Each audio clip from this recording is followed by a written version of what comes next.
us today. While you're arriving and settling in, I encourage you to write in the chat where you're joining us from. We have a large group of enthusiastic people signed up for today, and we'd like to know what areas of the state and country and maybe world are represented. So feel free to say where you're from. We have Boston in the house. And who else is here? Feel free to let us know, and everyone is welcome. Florida, Randolph, Franklin, Tewksbury, Hudson, Long Island, Maryland. We should give a prize to the person who comes from furthest away. Well, you all get a prize today because we're going to hear from a national expert on a topic of obviously very big interest. So I'm Miriam Diamond. I'm the program director for the Encore Boston Network. And we help people over 50 make a difference and have more fulfilling lives through work, service, and social action. And you can learn more about us where you registered, encorebostonnetwork.org. While you're there, you can look at upcoming events. We have a lot of really interesting programs coming up. You can also view our resources and recordings of past events. So feel free to check that out. As you saw, this event is being recorded.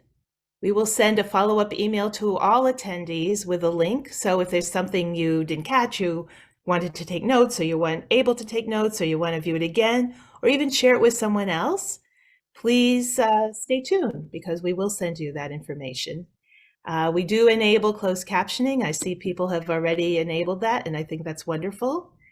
And throughout the program, we encourage you to add your comments, react, and submit questions. If you have questions, it's easier for us to spot if you write the word question in capital letters before it, and then we'll catch it. We will have a Q&A portion at the end of this segment. So as you know, our topic today is meeting the challenge of solo aging. And we will inform people who do not have children who can take care of them or who are aging alone about how to have a safe and fulfilling life in their mature years.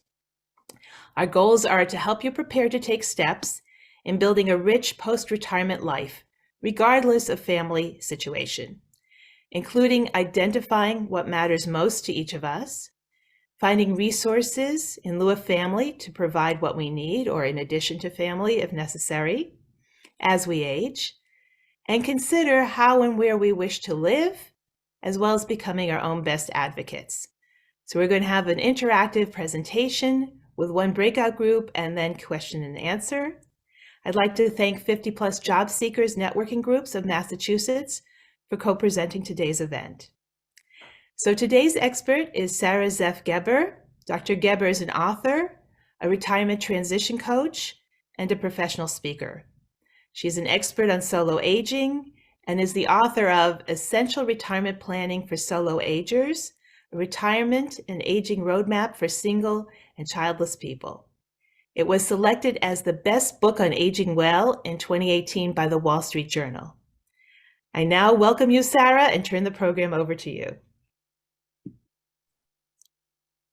Thank you, Miriam. Just as I was waiting for you to complete your introduction, someone arrived at my house and my dog started barking, and so I don't know what to promise you on my end in terms of noise, but hopefully it will settle down soon. Welcome, everybody. We definitely have a full house. I'm going to kind of talk through some of the things that I think are most critical about solo aging. I will be defining solo aging for those of you that it's kind of a new term for. A lot of people define it, I think, these days in different ways. And I welcome you to ask questions because I'm going to leave plenty of time at the end for questions. We have way too many people for me to say, just raise your hand and I'll call on you. But do put your questions in the chat, and we'll get to as many of those as possible.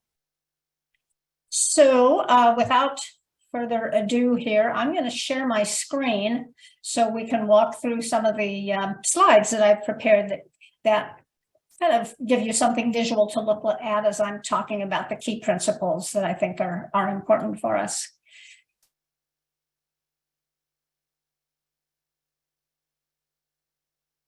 Okay. At this point, you should see my welcome screen. And I want to start by talking a little about how I got interested in this in the first place.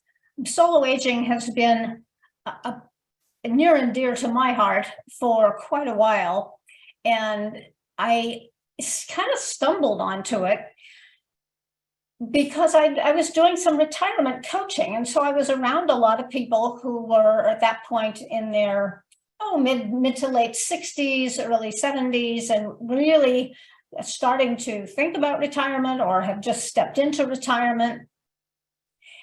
And so I started talking a lot about it to many of my friends. And one day a good friend of mine and I were having a glass of wine in one of those cute little wine bars in Palo Alto, near where I live in California. And she was telling me all about how she had spent the last year of her life running back and forth to the East Coast, because she grew up in Maryland and that's where her mother still lived. Her father had passed on a couple of years before, but her mother was starting to hit some roadblocks. She'd been living independently, but didn't look like she was going to be able to do that much longer.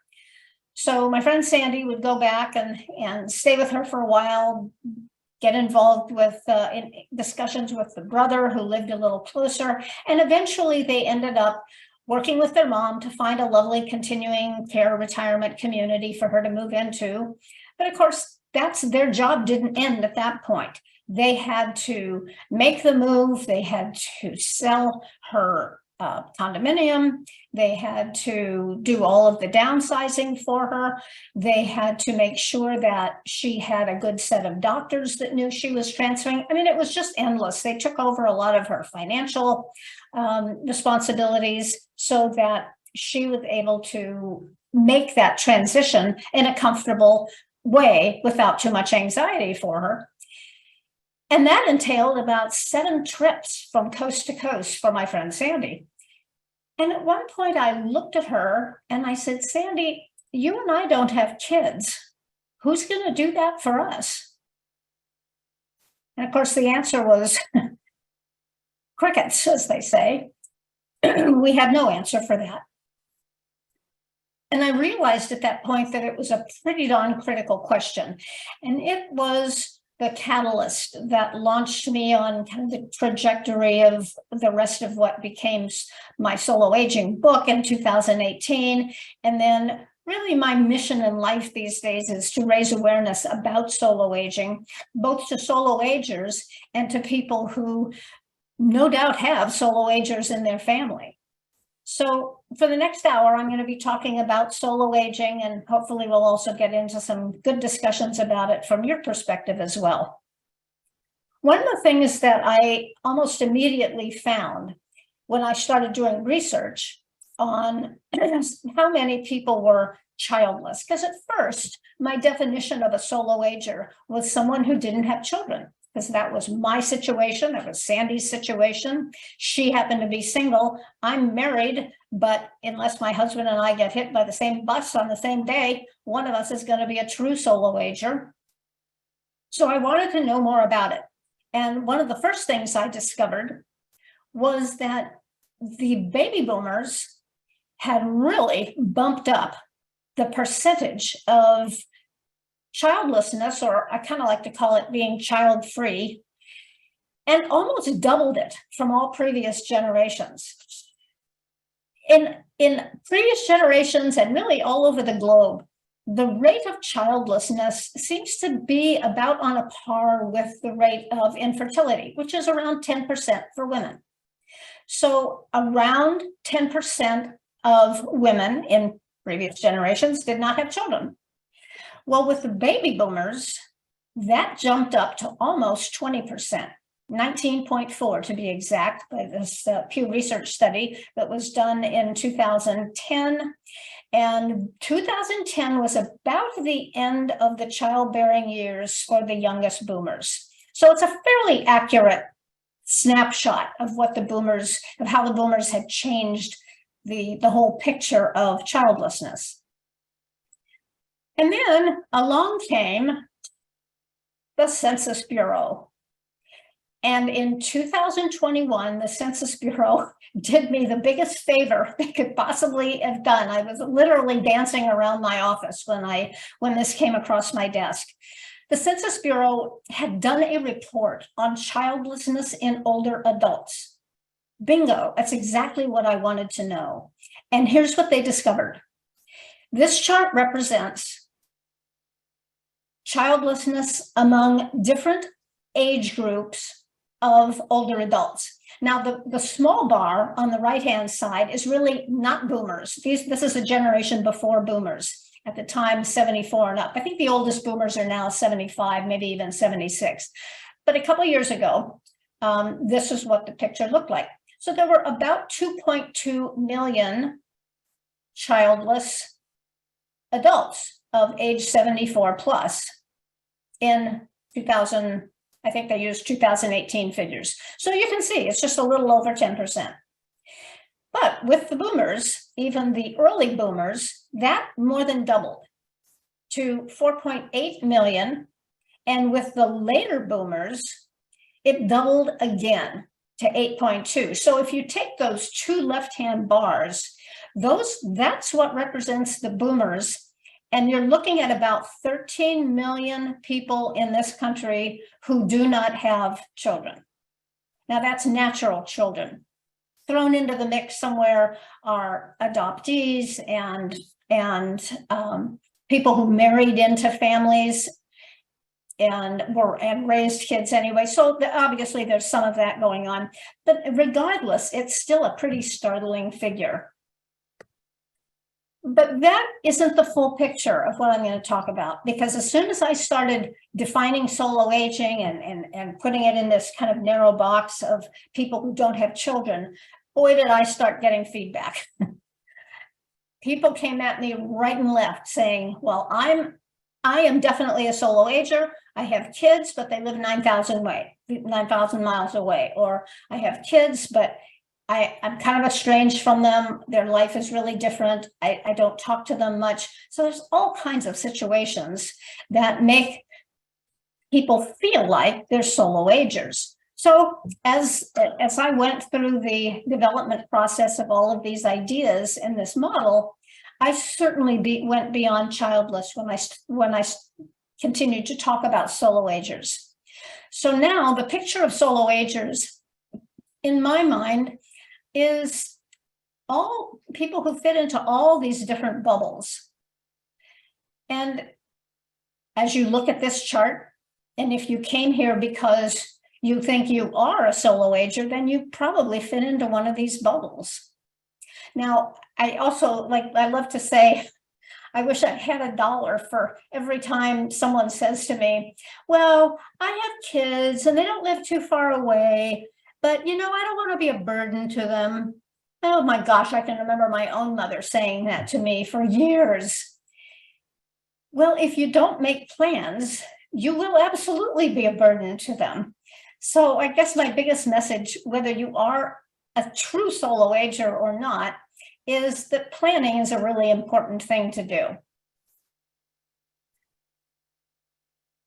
So let me give you some different looks at what it means to be a solo ager in terms of your support system. The social network of a typical parent, meaning anyone who had children, and children who have settled not too far away. This is the picture that I see. I created these charts just simply out of kind of observational research. I see people with kids being most involved with their children, and then eventually their grandchildren, their children's friends, which eventually become in-laws, so that the social network of a parent, someone who has spawned a large, doesn't even have to be that large, spawned a couple of kids and they went on to have their kids, this is what their social network often looks like. In fact, I have a handful of friends who fit this picture, and their social life really revolves around their kids. And it became even more so during COVID. Now that contrasts pretty strongly with solo agers, who, as you can see, have a much different looking flowchart of their relationships. Everyone could probably draw their own chart if they needed to. This doesn't represent everybody, nor did the last chart. Somewhere in the mix, you probably could draw a chart of your own social network. And solo agers vary tremendously in how much familial support they have. I have one friend, unfortunately, she just passed away last summer from cancer, but she never married. She was a scientist, but she stayed very close to her 4 sisters who all did marry and had kids. So she was the exciting Aunt Linda, who worked in the Galapagos for many years and used to take her nieces and nephews to the Galapagos to see what she did and spend a month or a summer there during vacations from school. So when she finally retired and moved back to the Bay Area of California, she settled not far from her sisters, and her social network continued to be her nieces and nephews and her siblings. That's kind of on the unusual side, but it certainly does happen. And I encourage all the solo agers that I talk to, especially those that are in their 50s or 60s and still kind of trying to sort out what their social network is going to be like after they leave work, especially, to do make a point of getting to know your nieces and nephews if you don't already, because they can play a very important role in your life as you get older. Now, not everybody has that opportunity. My husband, for instance, doesn't have that opportunity because all of his family lives back east. So we know them, we go there for weddings and bar mitzvahs and all the kinds of things that one travels from coast to coast for, but really he doesn't have that kind of strong relationship with his nieces and nephews. I do a little bit, but not to the extent that I would like. And not everybody can do it just because of similarities in lifestyle and whatnot. So the other thing to notice about this picture, as opposed to the last one, is the strong ties between the solo ager and community and friends. Many of us who are solo agers consider our friends like family. And that's an important thing. We also spend a lot of time, typically, with our community. Now, when I say community, I mean a lot of different things. Your community may be where you volunteer. Your community may be your church or synagogue or mosque, wherever you worship. A lot of churches and synagogues these days are more social than they are religious. And the people that manage and are responsible for the success of those places of worship, I think, realize that, and they go a long way to try and become a more social place for people. And to me, that's the right thing to do, because it is absolutely a place where solo agers can tap in.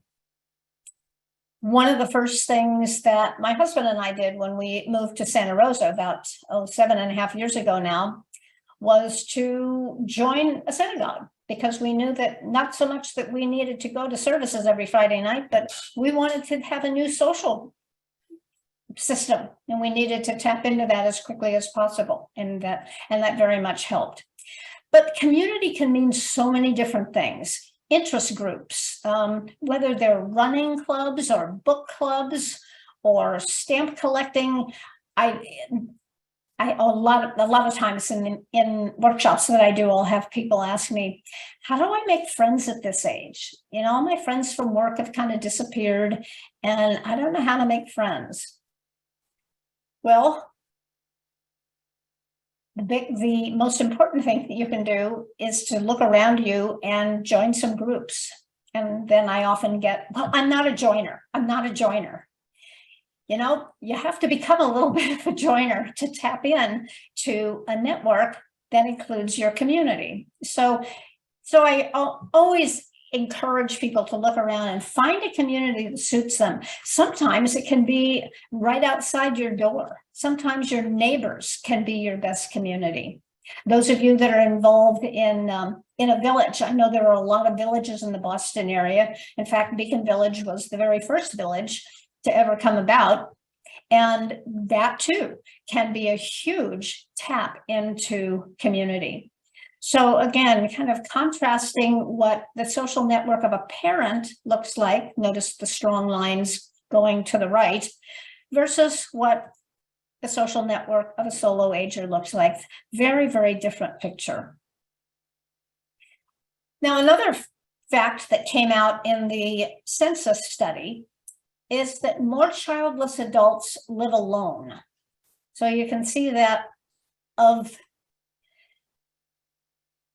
with the bar on the left, the rate of childlessness, the rate of living alone in childless adults is 40%, where the rate of living alone with just a spouse or other is actually only 20%.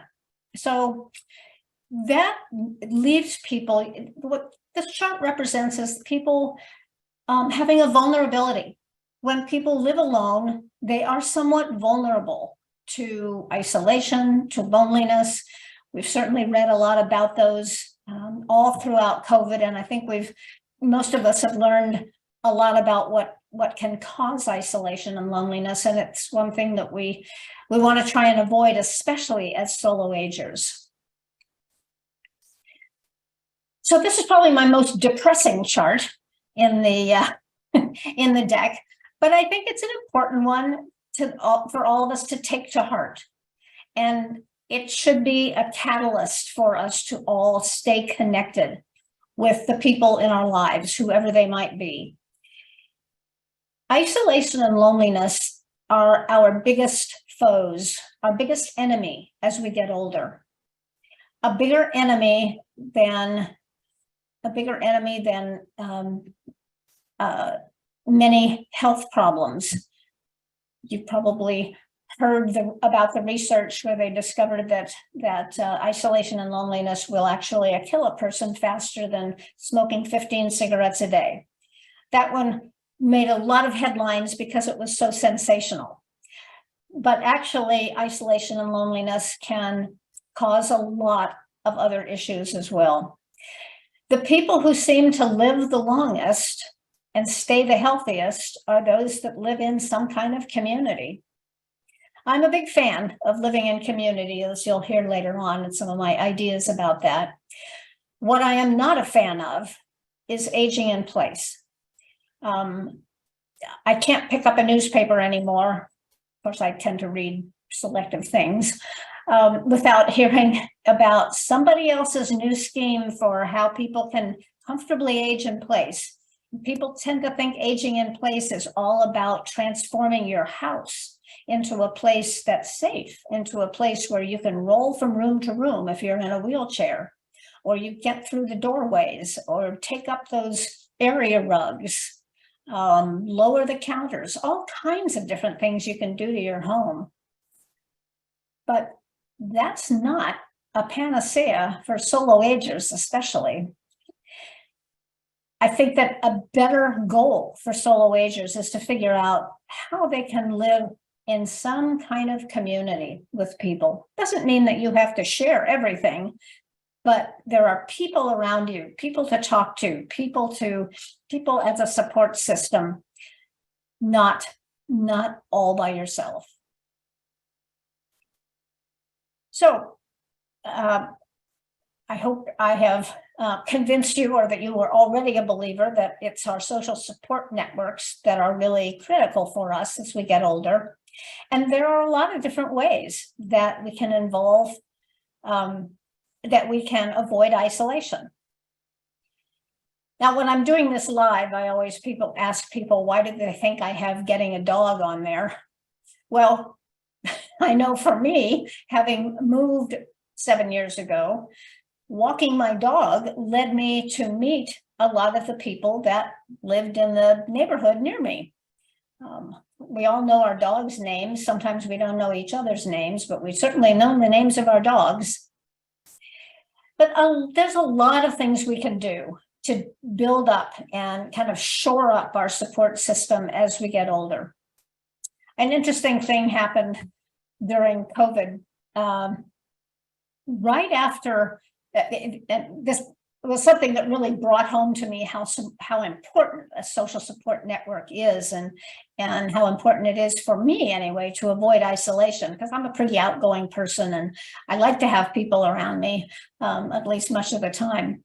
But anyway, we were about 2 months into the what I call the lockdown, really the admonition to stay home and avoid contact with anybody but your family. So my husband and I were doing that and ordering our groceries and wiping them down, like pretty much everybody we knew was doing. And then one day, about 2 months in, I picked up our local paper and I read a story about a fellow in the next town over who had decided that he was so lonely that he went out on his deck every evening at about dusk and he started howling. Oh, oh. It's like a wolf that's alerting others to the fact that he's there or trying to attract a mate. And pretty soon, as you can imagine, he started hearing howling back from other decks in the neighborhood. And eventually, at every evening at around 8 o'clock, people in his whole neighborhood came out and howled. Well, I thought that was just dandy. And I told my husband, we've got to do that too. So he rolled his eyes and, looked at me like he was going to indulge me one more time in some harebrained scheme. And we had only moved into that house about 2 years before, so we didn't really know a lot of our neighbors yet. But I said, we're going to go out in the middle of our cul-de-sac and howl. So we did. We went out in the middle of our cul-de-sac and started howling. Oh, and sure enough, out came the neighbors to see who the nutcases were in the middle of the cul-de-sac howling. But they were good sports. Everyone was a good sport. They started howling with us. And pretty soon we were coming out every evening to howl. And then a couple of enterprising people decided they were going to bring out their little speakers and play songs that had howl in them. And that led to happy hour in the cul-de-sac, and that led to bring your own everything dinner and sit in the cul-de-sac, socially distance, and have other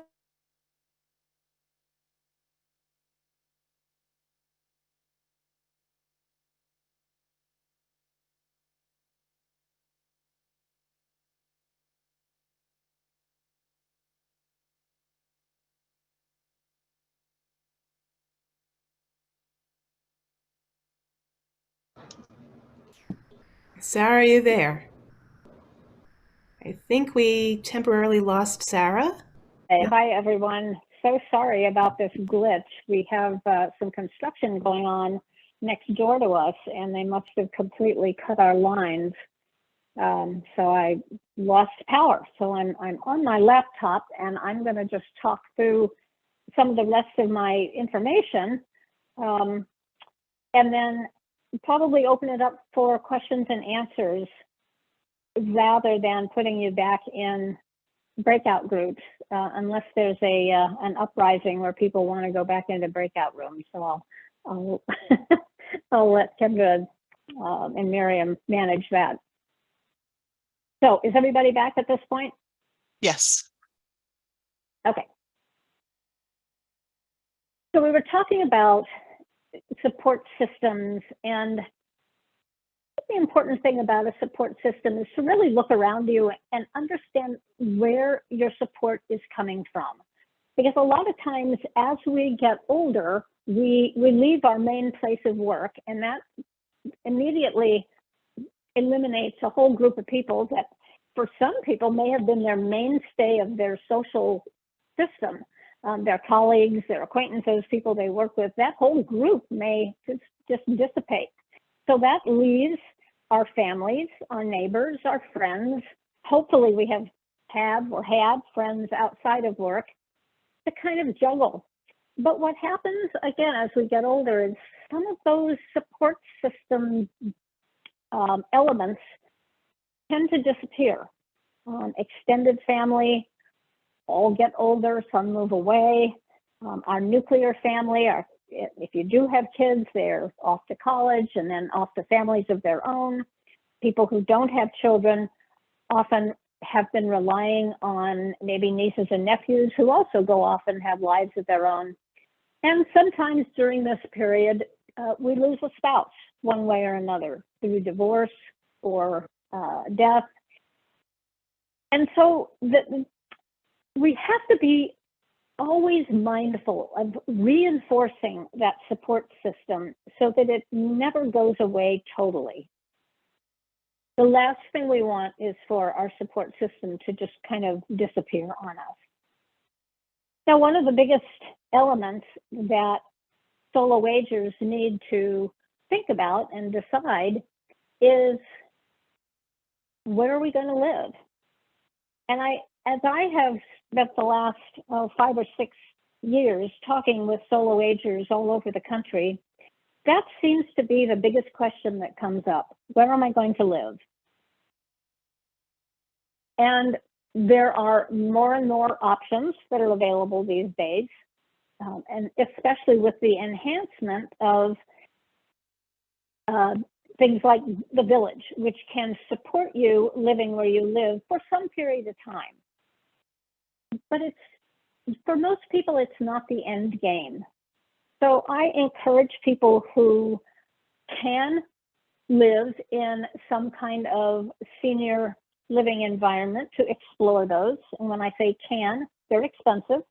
So if you have the money to move to a 55 plus community, or even a continuing care community, which would offer you the opportunity to have a ready-made community in itself, that certainly is an option that I encourage people to consider.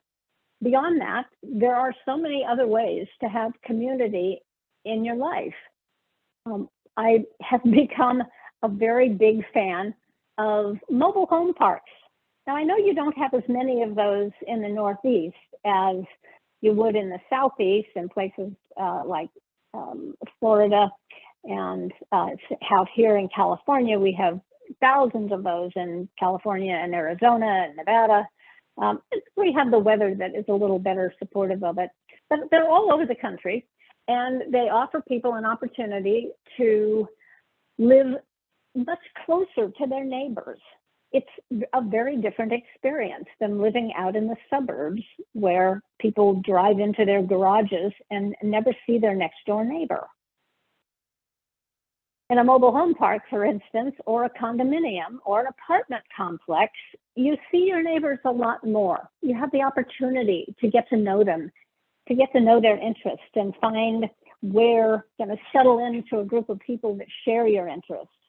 Whether it's a group of people that plays golf together or a group of people that plays bridge together, or a walking group, it's important to form groups. It's important for all of us to avoid loneliness and isolation as we get older. So some other ways of finding that kind of support as we get older and in places where we live are home sharing, opportunity, again, to be part of a small community. You may own a large home that you have lived in for many years and now seems like way too big for you. You might consider renting rooms, either to contemporaries, people your own age or similar, or to young people who need a place to live and may even be willing to trade you for some work around the house. So there's so many innovative ways that people are finding to have community later in life. The one thing that I try and disabuse people of is what I call magical thinking. And to me, magical thinking is the idea that you're going to live a comfortable, happy life, maybe a slower life, but comfortable and with people around you, until one day, after the perfect game on the golf course and a great dinner, you're going to just all of a sudden die in your sleep. To me, that is magical thinking, because that happens to so few people. Most of us are going to need some kind of assistance as we get older, and we're living longer and longer. Medical science has been able to keep us living with some of the conditions that otherwise might have killed us a generation or two ago. So as older adults, we need to be prepared to kind of roll with the punches and be ready to take care of ourselves the way that if we had adult children to help us, it might have eased the road. So there are so many things that adult children typically do for their aging parents. I gave you kind of an example of that early on when I talked about my friend Sandy flying back and forth to the East Coast to take care of her mom. And I see that happening locally. I see it happening long distance. I see it happening by computer, by phone. I have one friend that whose mother just absolutely wouldn't move out of her house. So she set up a system. This was long enough ago that it was over Skype, when Skype was very popular. And every single morning, my friend Mary would get on a Skype call with her mom in the kitchen so she could watch her mom take her medication, and she could have a look at the kitchen itself to see whether things looked in order or whether her mom was really starting to lose control of the life systems that she depended on. It was a solution. It wasn't a great solution, but it was a solution that worked pretty well for them until her mom finally had to go into skilled nursing. She lived to 97. How many people can live to anywhere in their late 90s or early 100s without some kind of support system? I don't think many. So avoiding that kind of magical thinking is one of the key ingredients in living a good life and a supported life as we get older, even if we don't have family around us. So with that, I'm going to turn it over to whatever questions we have, and I'm going to depend totally, because I can't see anything. My computer is completely frozen. I can't see any of the questions, so I'm just going to ask Miriam to put them to me as she sees them in the chat. Okay, well, thank you so much, Sarah, for having your initiative to rejoin us and sharing your words of wisdom. One question is, what is your email? And we can send that as a follow-up, but do you want to tell us so we can put it in the chat now as well? Sure. Or way people can contact you? Let me preface that by saying that my company is called Life Encore, LIFEENCORE. And my email is Sarah, SARA, @lifeencore.com. Okay, I'm entering it right now so people can see it, and we will include it in the follow-up email. We have a question actually that I can answer as well, but it's about being healthcare proxy and who can help you with your healthcare if you're a solo ager. So one thing I want to say is we're actually working on having a program on that. So I'm glad that there's an area of interest, but would you like to add anything to that, Sarah? I think that is one of the most important questions that can be asked. And in fact, I used to be a monthly program for Vitality Society. If you don't know about Vitality Society, it's an online group for older adults that do everything from do virtual visits to museums, and they have different discussion groups, and I have for the past 3 years led the one on solo aging. And we have had a couple of discussions about proxies because it's one of the most frequently asked questions by solo agers. Who do I put on my advance directive for healthcare, and who do I choose to have my power of attorney? Very, very difficult questions for many solo agers. So Is there an absolute answer to that? No. Every answer is different for every individual. I always encourage people to take a good hard look first at your family. Are there nieces and nephews that you would consider candidates? Are there younger cousins? Are there much younger siblings? Now, of course, the hazard and a trap that many people fall into is they choose their contemporaries. They choose their best friend who's the same age they are. I don't even have to enumerate the dangers of that. We must find younger people to give our proxies to. Now, sometimes our proxies just simply need to go to professionals. Here in California, we have something called a licensed professional fiduciary. And I think that may exist in 1 or 2 other states.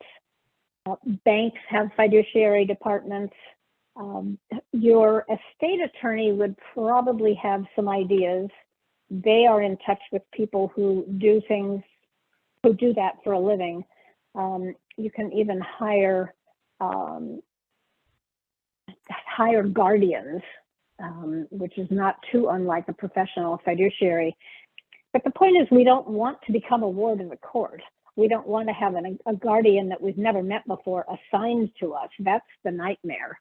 So we have to do what we can to avoid that. Means you have to get actively out there looking for the right people to have. Nobody can do it for you. You have to find those people. So,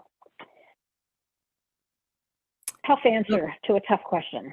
Yeah, definitely. So, and I encourage people to stay tuned for the program that we are in the middle of planning, because that is such an important topic. Great, go through and let me know. Yeah, please be great to have you there. We talked a couple of weeks ago, we had a program on loneliness and making connections and beating social isolation specifically. And we talked about how there is a program to end social isolation in Massachusetts, and they have their own cable channel, and one can go online and look at the videos. The question is there something comparable for solo agers? Do you know of anything like that? I know of anything like that. Yes, but it's localized. In New York City, there is a program. Look up Dorot, D-O-R-O-T services, and also, I'm going to blank out on this name.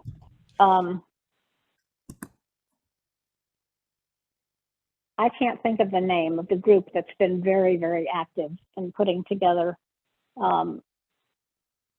groups for specifically for solo agers. But I'm gonna have to just look it up and send it to you, Miriam, because I can't think of the name. But there are some things happening on the East Coast. There's nothing that I know of happening out here, but yes, there are some things happening on the East Coast. Great. One of the best things you can do, actually, Eileen Gerhardt, I think, is starting some solo aging support groups through her Beacon Patient Advocate business. Eileen may even be on this call, on this meeting. I didn't see her she's name. a resource, and she's in Boston. Yeah, we can include her in our follow-up email, because I know she's reached out to us. So yeah, if not Boston, she's in Massachusetts, and I think Eastern Massachusetts. So yeah, so she is a source also. Yeah, I think she's had meetings like every 6 months or so. She'll have a Zoom meeting of solo agers. So I think that's a great resource. And we have here an organization called dorot.org. Someone put that dorot.org. Yep, Dorot. Yes. Dorot USA, they said, actually. Okay. Yeah, so good. we're going to filling that in. When we send the follow-up recording and the information in the slides, we will include this information for those of you who are trying to keep track of all of it. We will provide all these information for you. People said ARP also has some resources. Let's see what other questions people have here.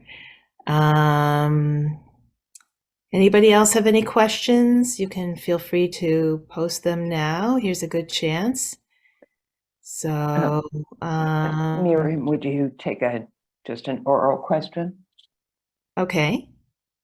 I think another topic, which is a hard one, is bill paying and keeping on top of financial matters.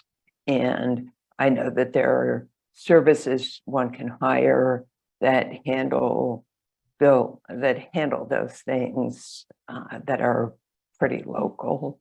So as you know, as I think about later life and as I think about older people in my life, I'm certainly aware of the complexity of, just understanding what their finances are, investments, and then, so thinking about that for myself and what are the options for me to Yeah. handle that in later life. Yeah, Sorry to- one of the charts that I didn't get to show is a kind of a pie chart of all the different things that adult children typically help their aging parents with. And bill paying, financial management, management of real estate, all of those things are important things for us to think about. Who is going to help us with that? How can we kind of pare our lives down as much as possible so that it is manageable for an outside person? And yes, there are, thanks very much to technology, we have some systems that can be put into play to pay bills, to manage incoming money like Social Security and pensions, and to structure that so that it continues to support our life. Most financial advisors keep on top of some of these new automated systems, and attorneys might as well. I'm kind of more familiar with what financial advisors do and know. But your financial advisor should be helpful to you in setting up those systems as you move up through the years. And what do you think about senior centers? Do you think they can help point people in that direction as well? Oh, absolutely. Absolutely. Senior centers are a godsend. They should know a lot about a lot of these different things that we talk about. Senior centers are getting more and more interested in supporting their solo agers because they're getting more and more of them. As well as the, government-sponsored agencies too. Every county in the country, or parish, or whatever you call it in your area of the country, has a area agency on aging. We call them AAAs. They have information and resources as well. So, don't ignore the fact that the government is doing some things. With the passage of the Older Americans Act, we got funding for a lot of these kinds of things. Senior centers themselves are typically funded by monies from the Older Americans Act. So tap in where you can. It's all local.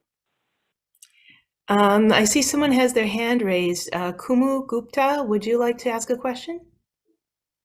Yeah, so, I am just very new to all this because I never had to think about this stuff at all. I've always been working, and because of the pandemic, time has like caught up and you had time to think about so many things. And before I know it, I'm like, what? You're kidding me? I just turned 60? No way. I'm still a kid.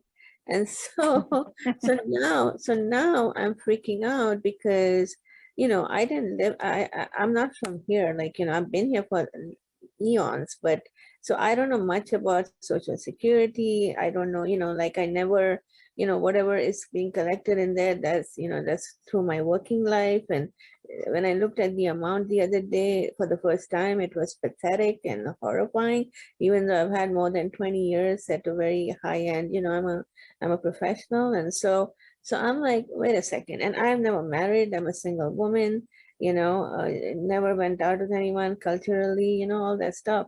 So now I'm like, so what do I do? Where do I begin? How do you plan? Because technically at the age of 67, which is in another 7 years, I can retire. And so many questions like, how do I know what shape I'm going to be in? Am I still going to work? Am I going to want to work?